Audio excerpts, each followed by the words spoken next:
Сите добро знаеме дека аеродинамиката има големо влијание на ефикасноста на возилата, но колку точно одговор ни дава физиката. Имено силата од моторот се троши за совладување на два вида отпори, на тркалење и на воздухот. Отпорот на движење повеќе или помалку е константен во сите режими на возење, додека отпорот на воздухот зависи од аеродинамичноста, проекцијата на челната површина на возилото и квадратот од брзината. Тоа значи дека ако автомобилот вози двојно побрзо, потребно е 4 пати поголема сила за негово совладување. При градски брзини тој има многу мало влијание, само околу 10 до 20%.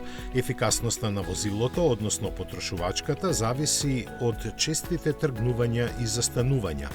На автопат пак за совладување на отпорот на воздухот се троши 50 до 70% од силата на моторот.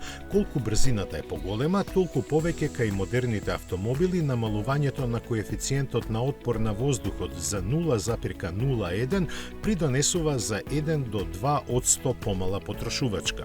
Така возењето со багажник на покривот знае да резултира и со до 25% повеќе потрошено гориво на автопат.